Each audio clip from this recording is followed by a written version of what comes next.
What if I told you the internet isn't one giant thing, but a set of surprisingly simple ideas working together so well, it feels like magic? Every time you load a video, send a message, or open a website, your device is solving a huge problem in seconds. How to find another computer, how to reach it reliably, how to ask for exactly what you need, and how to make sure it arrives intact. And the amazing part is this: the internet does all of that using just a few core ideas. First, packet switching. Instead of sending one huge chunk of data all at once, the internet breaks information into small pieces called packets. Each packet can take its own route across the network. That means if one path is busy or broken, your data can still get through another way. Why is that useful? Because it makes networks faster, more flexible, and much more resilient. For example, when you watch a video, your device is constantly receiving packets. If a few are delayed, the system can recover without restarting the entire stream.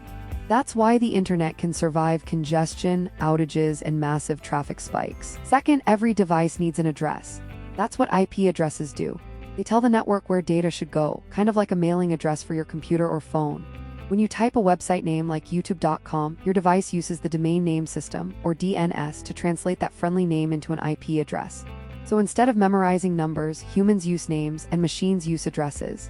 This is useful every day without you noticing. Want to connect to a printer, a smart TV, or another computer on your home network? They all need unique addresses so the right data reaches the right device. Third, routing. Once packets know where they're going, they still have to figure out how to get there.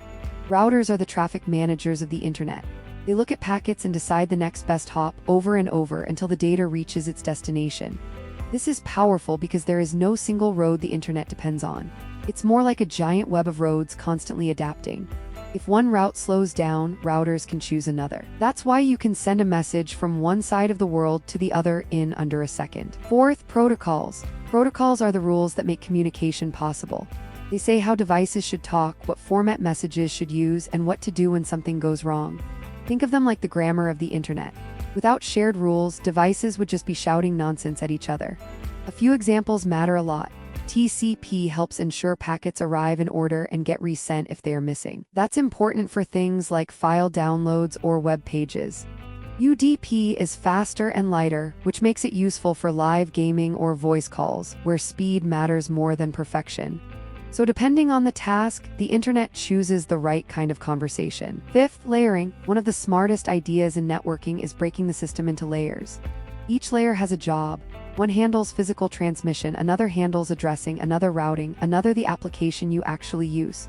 Why is this so useful? Because it keeps the system modular. Your browser doesn't need to know how a cable works. Your Wi-Fi router doesn't need to know what video you're watching. Each layer just does its part. This makes networks easier to build, fix, and improve.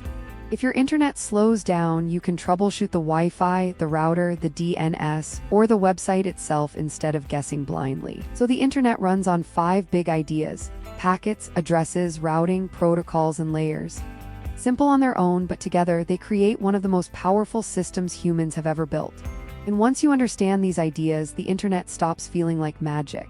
It starts feeling like an elegant machine, one that you can actually understand, use, and even troubleshoot better. And that's the real beauty of computer networks. They make complexity look effortless. Computer Networks Explained. 5 powerful ideas behind the internet is just one small part of computer networks. If you're interested, our full free computer networks course is linked in the description.